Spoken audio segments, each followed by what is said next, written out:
बाभळगाव येथील पोलीस प्रशिक्षण केंद्राच्या 19व्या सत्राचे दीक्षांत संचलन उत्साहात लातूरचे प्रमुख जिल्हा व सत्र न्यायाधीश व्ही पाटील यांची उपस्थिती।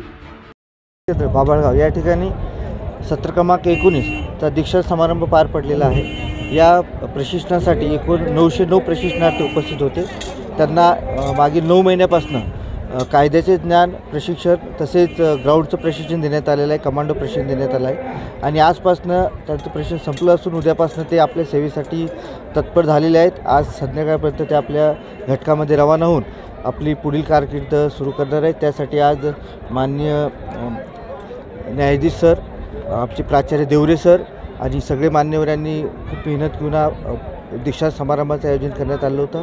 हा यशस्वी सोहळा पार पडलेला आहे। त्यांच्या भावी आयुष्यासाठी प्राचार्य साहेब यांच्या वतीने हार्दिक शुभेच्छा। धन्यवाद। कोणकोणत्या जिल्ह्यातून हे प्रशिक्षणार्थी आले होते आणि कशा पद्धतीने किती खडतर प्रशिक्षण असते? 9 महिन्याचं 5 घटकातील प्रशिक्षणार्थी या ठिकाणी आले होते। पिंपरी चिंचवड, नवी मुंबई, पुणे, नागपूर या ठिकाणी प्रश्न आलेले होते। यांचं दिवसभराचं शेड्यूल ठरलेलं असतं। सकाळी 5:30 वाजतापासून प्रश्न सुरू होते तर संध्याकाळी 6:30 पर्यंत प्रश्न असते। त्याच्यामध्ये आउटडोअरचे 2 वेळेला क्लासेस होतात आणि इनडोअरचे क्लासेस होतात। त्यांच्यासाठी इथे मेस, ग्राउंड, पिण्याच्या पाण्याचा आरोची व्यवस्था, सगळी व्यवस्था या ठिकाणी केलेली आहे। आता हे प्रशिक्षणार्थी पूर्णपणे सज्ज आहेत का पोलीस ठाणे सांभाळायला? त्यांना प्रशिक्षण पोलीस स्टेशनमध्ये जाऊन आपली जबाबदारी पूर्ण करण्यासाठी योग्य ते प्रशिक्षण दिलेलं आहे आणि आम्हाला खात्री आहे की ते चांगल्या प्रकारे बाहेर जाऊन समाजसेवा करण्याचा प्रयत्न करतो। धन्यवाद। उत्कृष्ट प्रशिक्षणार्थींचा सन्मान चिन्ह, चषक देऊन सन्मान, चित्तथरारक प्रात्यक्षिके, लेझिम आणि आदिवासी नृत्याचं सादरीकरण। बाभळगाव येथील पोलीस प्रशिक्षण केंद्राचा 19वा दीक्षांत संचालन सोहळा गुरुवारी उत्साहात पार पडला। प्रमुख जिल्हा व सत्र न्यायाधीश व्ही पाटील यांची यावेळी उपस्थिती होती। प्रशिक्षण काळात उत्कृष्ट कामगिरी करणाऱ्या प्रशिक्षणार्थींना यावेळी चषक, सन्मान चिन्ह देऊन गौरव करविण्यात आला।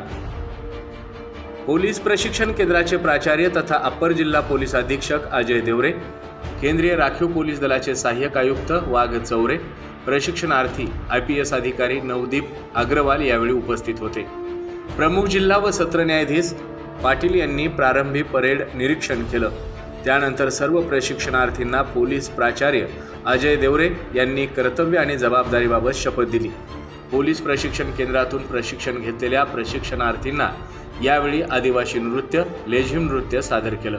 तसेच लातूर पोलीस दलाच्या जवानांनी कमांडो प्रात्यक्षिक सादर करून उपस्थितांना आपल्या सामर्थ्याचं दर्शन घडवलं। प्रशिक्षणार्थी पोलीस जवानांनी परेड निष्क्रमण संचलन करीत प्रशिक्षण केंद्राचा निरोप घेतला। पोलीस प्रशिक्षण केंद्राचे उपप्राचार्य पोलीस निरीक्षक व्ही पाटील यांनी उपस्थितांचे आभार मानले। या संपूर्ण बातमीचा आढावा आमच्या न्यूज लोकनायकचे प्रतिनिधी संगप्पा स्वामी यांनी घेतला आहे, पाहूया। न्यूज लोकनायकमध्ये मी संगप्पा स्वामी आपल्या सर्वांचं स्वागत करतो। आता आपण आहोत बाभळगाव येथील प्रशिक्षण केंद्र जे आहे या ठिकाणी आज 907 कर्मचाऱ्यांनी या ठिकाणी शपथविधी घेतलेला आहे। त्यापैकी जे 907 कर्मचाऱ्यांपैकी ज्यांनी आज या ठिकाणी 3 मेडल एकट्यानं या ठिकाणी मिळवलेले आहेत असे आपल्यासोबत या ठिकाणी अधिकारी आहेत आणि त्यांचे वडील आहेत। कशा प्रकारचा या ठिकाणी आनंद व्यक्त केला जातो आहे यांच्याकडून या आज मेडल मिळालेल्या पित्याकडून आपण जाणून घेणार आहोत। सर, काय सांगाल की आज तुम्ही खाताना तुमच्या मुलांना आज 3 मेडल या ठिकाणी जिंकलेला आहे, काय आनंद व्यक्त करताय? अशीच देशाची सेवा करीत राहून दे, बाकीचं काय। बरं, मिलिटरीमधून रिटायर्ड झाला, अजून इकडं दुसरी पदवी भेटली, देशाची अशीच सेवा करीत राहा। तर अशा प्रकारे आज ज्यांनी आज 3 मेडल या ठिकाणी जिंकलेले आहेत असे आपल्यासोबत आज विजेते आणि कर्मचारी आपल्यासोबत आहेत। सर, काय सांगाल, कशा प्रकारचा आनंद व्यक्त करताय?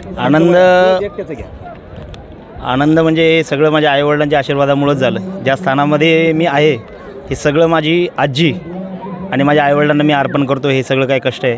30 एप्रिलला मी रिटायर झालो आणि 20 मेला इकडे जॉईन केलं। 908 प्रशिक्षणामध्ये गोळीबारामध्ये प्रथम, सर्वोत्कृष्ट बाह्यवर्गामध्ये प्रथम आणि ऑलराऊंडरमध्ये प्रथम येणं इथं खूप कष्टाची बाब होती।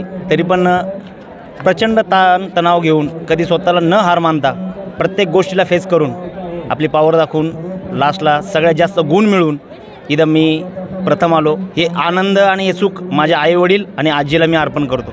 त्यांच्या आशीर्वादामुळं मी आज जे आहे ते त्यांच्यामुळं आहे. आणि सगळ्यात महत्त्वाचं म्हणजे देशसेवा ही सर्वोत्कृष्ट सेवा आहे आणि यांच्या आशीर्वादामुळं देशसेवा आणि सर्वोत्कृष्ट सेवा होते. प्रत्येक वेळी मी सैन्यामध्ये असताना घरबीर सगळं माझ्या आईवडिलांनी माझ्या मागे खंबीरपणे उभं राहून नेतृत्व केलं. त्याच्यामुळं मी देशसेवा करू शकलो. आणि दुसरी म्हणजे घरातून मला कधीच कसला का प्रॉब्लेम नाही येऊन दिला. कारण आईवडील तसे मागे खंबीर असेल तर आपण कोणतं पण यश आरामात गाठू शकतो. हे माझ्या आईवडिलांनी मला दाखवून दिलं आणि हे सगळं माझ्या आईवडिलांसाठी माझं अर्पण आहे. आणि माझी मिसेस आहे ही तलाठी आहे बृहन्मुंबई हिच्यामध्ये मुंबई उपनगरामध्ये. हिचा पण खूप सारा मोलाचा वाटा आहे. माझी आई गृहिणी असून ती दोघे पण कामाला जात असताना माझ्या मुलाचं माझ्या भाच्याचं सगळं काही माझ्या आईच सगळे सांभाळत असते. आणि सगळ्यात मोठं म्हणजे आमच्या दोघांचं कॉम्बिनेशन हे आईवडिलांमुळंच चाललेलं आहे. जे काही सुख दुःख माझ्या आईवडिलांमध्येच सगळं काय आहे आणि त्यांनाच नेहमी मी आदर्श म्हणून पुढली मी वाटचाल करत आहे. खरंच करावं तेवढं या अधिकाऱ्यांचं कौतुक या ठिकाणी कमी आहे. ज्या आईवडिलांनी अंगाखांद्याशी खेळवलं अशी त्यांची आई आज त्यांच्या आपण डोक्यावर पाहतोय की मानाचा तुरा आज मुलानं लावलेला आहे. आई काय सांगाल की आज हा मानाचा तुरा आपल्या मुलानं आपल्या डोक्यावरती लावलेला आहे, कशा प्रकारचा आनंद सांगताय? मी माझा एकुलता एक मुलगा होता, देशाची सेवा करायसाठी केलं. आपण पाहतो की देशाची सेवा करण्यासाठी हा मुलगा समर्पित केलेला आहे. आज आनंदाचे अश्रू या ठिकाणी आपल्या आईच्या डोळ्यामध्ये आपण पाहत आहोत. त्यांच्या सौभाग्यवती सध्या आपल्यासोबत आहेत, ते सुद्धा एक शासनाच्या कर्मचारी आहेत. ताई काय सांगाल की आज आपले पती देशासाठी या ठिकाणी सकारात्मक झालेले आहेत आणि उद्यापासून या ठिकाणी रुजू होणार आहेत, काय सांगाल? अतिशय आनंदाची गोष्ट आहे. ॲक्च्युली मिलिटरीमधून रिटायर झाल्यानंतर एका महिन्याच्या आत त्यांनी एक्झाम वगैरे देऊन पोलीसमध्ये त्यांचं सिलेक्शन झालं. अतिशय अभिमानाची गोष्ट आहे आमच्यासाठी सर्वांसाठी. खूप छान. आणि त्यांनी असंच एकदम छान कर्तव्य पार पाडावं. त्यांना पुढील वाटचालीसाठी खूप खूप शुभेच्छा. आणि यांच्या मागे ज्यांनी सपोर्ट केलेत ते खूप जण आहेत, त्यांनाही खूप थँक्यू आणि त्यांना खूप खूप शुभेच्छा. थँक्यू.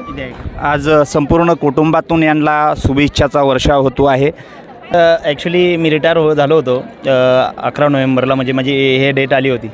पण सगळ्यात मोठा सिंहाचा वाटा आहे माझा मित्र सोमनाथ जगताप. मी ह्या फोर्समध्ये येण्याची माझी बिलकुल इच्छा नव्हती, पण ते स्वतः पोलीस फोर्समध्ये आहेत. जबरदस्ती मला हाणून मारून फॉर्म भरला त्यांनी.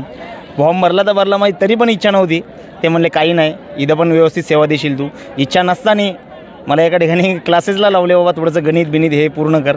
तिथं पण गेलो, जबरदस्ती केलं, ग्राउंडमध्ये आलो, आउट ऑफ मारलं.